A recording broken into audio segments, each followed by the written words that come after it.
Bismillahirrahmanirrahim. Alhamdulillah wa dewi masih diberi nikmat saged ngaji bareng-bareng, mugi-mugi saged bermanfaat barokah fid dini wa dunya wal akhirah.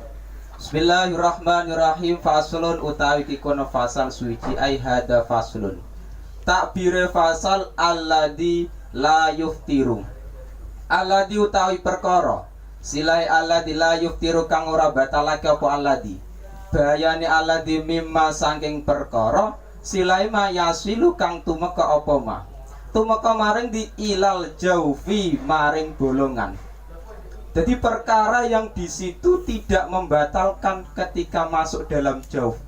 Niku tidak membatalkan dalam puasa. Niku sab'atu afrodin. Iku pitu pira-pira ijen. Jadi ngeten, dalam puasa sendiri iki ada perkara yang di situ ketika dilakukan membatalkan puasa. Tetapi ada perkara-perkara yang di situ pengecualian. Perkara-perkara yang di situ ketika masuk dalam jauh niku tidak membatalkan. Memang hukum asal perkara tersebut ketika masuk batal, tetapi dalam pengecualian-pengecualian 7 niki tidak batal puasane. Sing pertama rupane pitu, marupane perkara silai mayasilu kang tumeka apa ma. Tumekane di ilal jaufi maring bolongan. Tumekane ki mau sebab apa? Binis yanin, sebab lali. Jadi yang pertama ketika ada sesuatu perkara masuk ke jauh, masuk ke hidung, masuk ke mulut, di situ masuk mau binisyan, sebab lupa. Jadi misalkan dia makan atau minum, lupa kalau posisinya ini puasa Ramadan, niku tidak batal. Eleng-eleng ya, tidak batal. Au jahlin utawa bodoh. Jadi bodoh di situ termasuk udur. Ketika memang di situ misalkan contohnya, ketika seseorang baru masuk Islam, jadi hari ini masuk Islam, besok dia puasa Ramadan, nggak tahu kalau makan minum iki membatalkan puasa, niku nggak masalah. Soalnya bodoh nih, bodoh udur. Jadi jahil iki ada yang termasuk udur, ada yang tidak. Nek ketika jahil bodoh iki udur, otomatis tidak membatalkan puasa. Tetapi ketika jahil bodoh iki tidak termasuk udur, niku membatalkan puasa. Jadi misalkan kok di situ contohnya misalkan jahil bodoh sing udur iku, misalkan seseorang yang baru masuk Islam belum sempat belajar kitab Safinah misalkan. Lah niku tetap tidak membatalkan ketika dia tidak tahu bahwa makan minum iki membatalkan puasa. Tetapi nek awak dhewe sudah tahu ngeten iki, misalkan sudah tahu belajar Safinah, nek makan minum dengan sengaja niku membatalkan puasa. Dan niku beda lagi, bukan termasuk jahil, bukan termasuk bodoh. Eleng-eleng. Au ikrohin utawa kepeksa. Yang ketiga, ketika sesuatu perkara masuk ke jauh, masuk ke hidung, masuk ke mulut, telinga, di situ sebab dipaksa. Jadi misalkan dipaksa oleh Belanda, nek nggak makan nggak minum ditembak misalkan, lah niku tidak batal. Jadi pemaksaan di situ yang di situ tidak membatalkan puasa. Ini ada syarat-syaratnya dalam kitab-kitab. Tidak semata-mata boleh ku tidak, tetapi terkadang niku ada catatan-catatannya dalam kitab lain. Mulane belajar Safinah tidak cukup, perlu perbandingan dalam kitab-kitab lain. Jadi contoh yang saya contohkan, misalkan seseorang dipaksa Belanda, nek nggak makan nggak minum posisinya puasa Ramadan, ditembak misalkan, niku tidak membatalkan. Kalau memang dia dipaksa, diancam karo tembak misalkan. Wabijir yani rikin, lan sebab miline itu. Jadi air ludah di situ bercampur bima kelawan perkara. Silai ma bainasnani kang tetep ing dalam antarane pira-pira untune man. Jadi ketika seseorang misalkan puasa Ramadan, sahur belum sempat sikatan, belum sempat memakai sikat gigi dan odol Pepsodent misalkan, belum sempat sikat gigi, sahur kacang misalkan. Jadi kacang itu terkadang bekas-bekas kacang itu masih ada, menempel pada mulut, menempel pada gigi. Dan niku ketika bercampur dengan air ludah, niku wakot ajaza. Niki catatane. Wakot di situ ketika masuk dalam ajaza dan ada wawu halia, niku diterkep jadi hal. Wakot ajaza hale temen apes apa man apes an maji saking ngelepehake rek itu. Karena apa kok apes li uzrihi? Karena udureman. Jadi memang di situ ketika misalkan contoh seseorang iki puasa Ramadan belum sempat sikat gigi pakai odol Pepsodent, Misalkan setelah makan kacang, lah niku tetap ketika nantinya kok bekas-bekas kacang kok bercampur dengan air ludah, kalau memang dia tidak bisa memisahkan antara air ludah dengan kacang ini mau, niku nggak masalah. Soalnya apa? Udur. Tetapi kalau memang dia bisa memisahkan, ya monggo dipisahkan, wajib dipisahkan. Tetapi nek memang nggak bisa udur, tidak batal. Soalnya terkadang yang namanya kacang nek banget halus, niku memang tidak mudah untuk dipisahkan dari air ludah. Jadi ku ada catatannya, wakot ajaza an majili udrihi. Wa malan perkara silai mawasola kang tumeka apa ma, tumeka ning diilal jaufi maring bolongan. Catatan lagi, niki ada kasus lagi yang di situ tidak membatalkan puasa. Mawasola ilal jauf, perkara yang masuk dalam jauf, misalkan sesuatu makan atau minum. Nah, niku memang tadi di atas sudah dijelaskan binisain, aujal dan lain-lain. Tetapi yang kasus ini beda lagi. Wa ma waswa ilal juf wakana, ada catatannya. Wakana lan ono puma iku gubaro torikin, iku bleduke dalan. Jadi misalkan seseorang di situ, misalkan perjalanan ke misalkan Jawa Timur, pakai motor misalkan. Nah, niku ketika memang di situ misalkan contohnya apa? Bleduke jalan, debu jalan. Jadi memang siang-siang puasa Ramadan, debu jalan ki masuk ke hidung, masuk ke mulut, niku tidak batal. Soalnya yang namanya debu jalan niku tidak mudah dihindari. Jadi nggak gampang dihindari. Mulanya di situ ada pengecualian tidak membatalkan puasa. Jadi misalkan kita puasa Ramadan, siang hari perjalanan naik motor, dan niku ketika di jalan kok ada debu-debu di jalan itu tidak membatalkan ketika masuk dalam mulut ataupun masuk dalam hidung, nggak batal. Jadi tidak harus memakai masker. Yang penting di situ tidak disengaja. Wa malan perkara silai mawasola kang tumeka apa ma, oleh tumeka ilaihi maring jauh. Tetapi wakana lan ana apa ma iku ngurbala tadakikin iku bleduke glepung. Jadi ngeten, ada permasalahan lagi ketika seseorang iki misalkan, jadi dia iki kerjane iki mau misalkan mengayak tepung. Jadi ayaan tepung sing paling halus, sing di situ bisa berterbangan. Misalkan kok di situ masuk dalam mulut, misalkan masuk dalam hidung, niku tidak batal. Jadi ayaan tepung sing paling halus niku gurbalata dakikin, niku ketika masuk tidak membatalkan. Au dubaban utawa laler, sifate dubab iron kang mabur. Atau di situ misalkan apa lalat sing lalat yang di situ mabur, terbang. Jadi misalkan lalat terbang masuk ke dalam mulut, masuk ke dalam hidung, masuk ke dalam telinga kalau bisa. Lah niku tidak membatalkan puasa.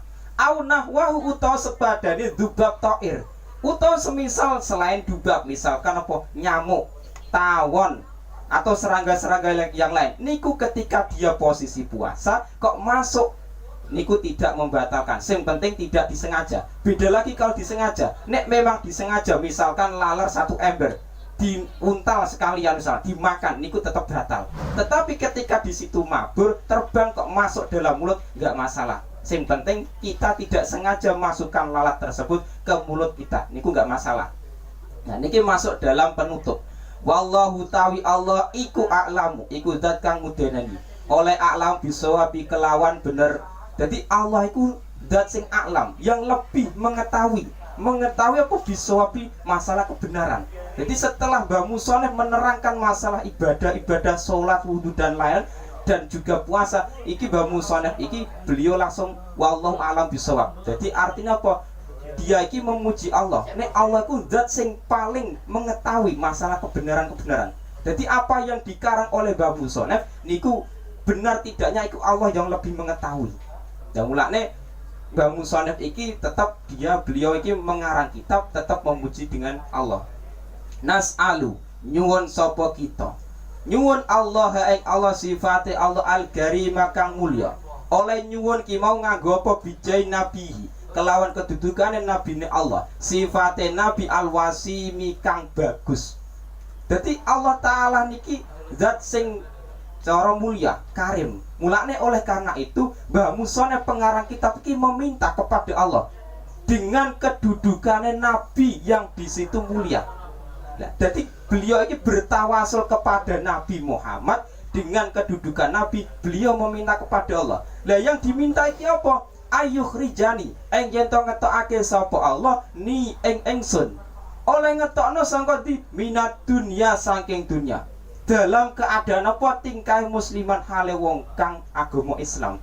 Jadi Mbah Musone pengarang kitab ini meminta kepada Allah, muga-muga semoga beliau ini mati dalam keadaan, meninggal dalam keadaan Islam. Artinya husnul khotimah. Dan itu doane para wali, doane para pengarang-pengarang kitab dulu, orang-orang alim. Wa walidaya, dan beliau juga tidak hanya berdoa untuk dirinya. Wa walidaya lan ing wong tua loro ingsun. Wahiba ilan pira-pira kekasih ingsun, waman lan wong ilaya kang tetep marek ingsun intama sebongso sapa man. Dadi ngeten, ternyata Mbah Musone pengarang kitab yang di situ terkenal ngalim. Niku tidak hanya berdoa untuk dirinya beliau sendiri. Jadi beliau meminta kepada Allah dengan kedudukan, dengan kemuliaan Nabi Muhammad. Di situ meminta kepada Allah semoga Mbah Musone mati meninggal dalam keadaan musliman Islam. Artinya apa? Husnul khotimah. Dan beliau juga mendoakan kedua orang tua beliau. Jadi kedua orang tua didoakan. Niku termasuk anak sing soleh. Jadi mendoakan kedua orang tua. Dan beliau mendoakan kekasih-kasih beliau, istri-istri beliau dan lain-lain. Niku didoakan semua. Semoga mati meninggal dalam keadaan Islam. Dan juga orang-orang yang senasab dengan beliau, duriah-duriah beliau, anak cucu beliau, niku didoakan semua. Dan nikulah doanya para wali, para ulama soleh. Jadi beliau berdoa tidak hanya untuk dirinya sendiri.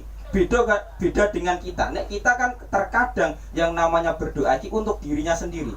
Jarang-jarang mau mendoakan untuk orang lain untuk kebaikan. Niku jarang. Tetapi ulama-ulama zaman dulu niku doanya tidak hanya untuk beliau sendiri, tapi untuk orang lain, bermanfaat juga. Dan niku sing perlu kita tiru.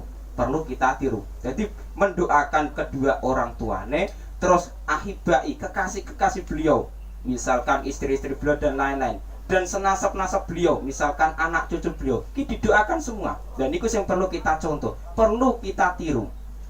Wa ayaghfira lan yen to ngapura sapa Allah, ngapura limaring ingsun, walahum lan maring kabeh ki mau wong tua loro ahibak man ilaya intama. Nah, yang di ngapura ki apa? Mukhimatin ing pira-pira dosa gede, walama malam pira-pira dosa cilik. Jadi Mbah Musone yang kedua niki meminta. Jadi Mbah Musone permintaan beliau yang kedua niki meminta semoga beliau dan kedua orang tua beliau, kekasih-kekasih dan duriah beliau, anak cucu beliau niki dimintakan ampun. Jadi dimintakan ampun dosa-dosa besar ataupun dosa kecil niku beliau memintakan ampun.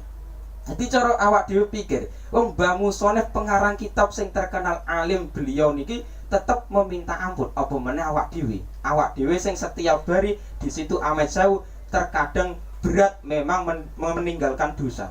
Niki kira-kira awak dhewe iki sehari meminta ampun kepada Allah berapa kali? Istighfare berapa kali? Dan niki awak dhewe memang perlu angen-angen. Jadi memang ulama zaman dulu iki terkenal soleh itu. Di sisi lain beliau berdoa untuk dirinya, untuk orang lain dan meminta ampun. Meskipun beliau ini cara misalkan dosanya ini enggak sih terlalu banyak-banyak kayak awak dewi, tapi beliau tetap meminta ampun. Dan itu bedanya ulama zaman dulu dengan sekarang. Wa sholalan mugi-mugi nambah rahmat ta'dim sapa Allah nambah rahmat ta'dim ala sayyidina ing atase bendara kita rupane Muhammadin, rupane Kanjeng Nabi Muhammad. Dan beliau juga memintakan rahmat ta'dim kepada junjungan kita Nabi Muhammad sallallahu alaihi wasallam.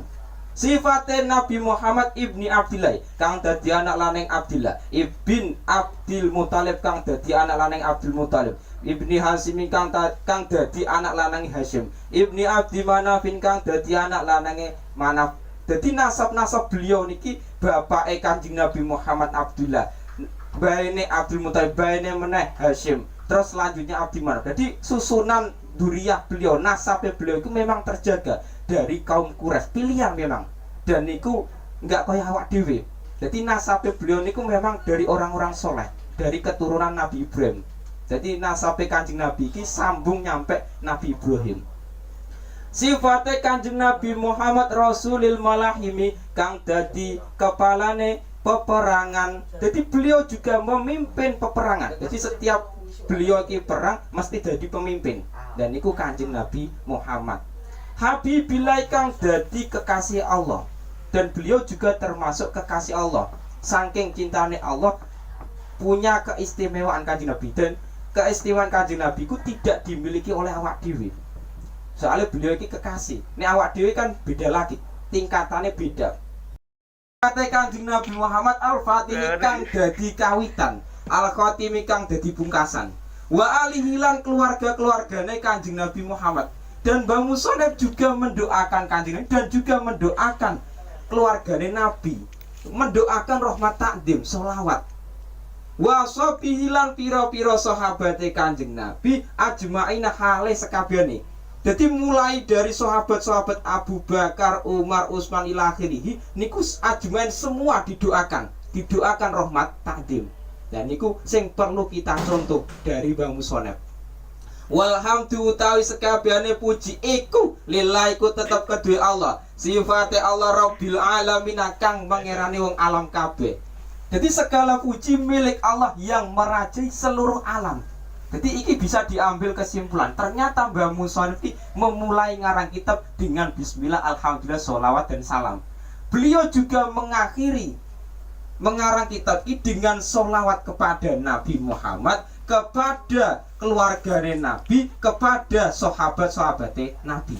Dan beliau juga mengakhiri ngarang kitab dengan alhamdulillah. Ini sebagai bentuk syukur beliau Mbah Musonef pengarang kitab ini kepada Allah Ta'ala. Jadi beliau diberi nikmat, diberi keistimewaan, punya ilmu, ngalim. Niku beliau gunakan untuk ngarang kitab. Beliau gunakan untuk ngarang kitab Safinah. Dan itu disyukuri dengan alhamdulillah. Dan itu yang perlu kita contoh dari ulama-ulama zaman dulu. Jadi beliau ini saking syukure memulai ngarang kitab dengan alhamdulillah, mengakhiri dengan alhamdulillah.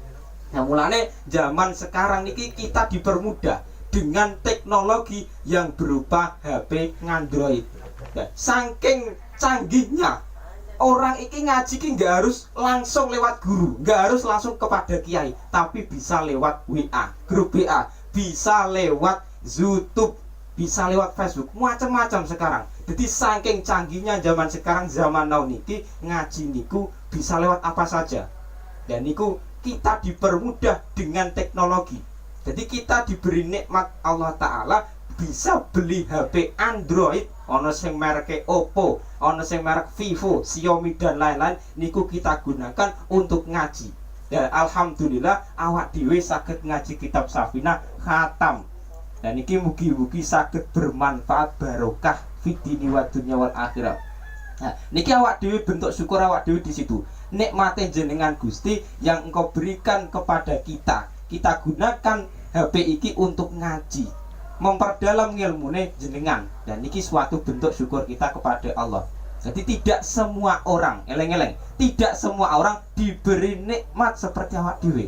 Bisa beli HP Android, iso ngaji bareng-bareng lewat YouTube, lewat WA dan lain-lain. Niki tidak semua orang bisa diberi nikmat seperti awak dhewe.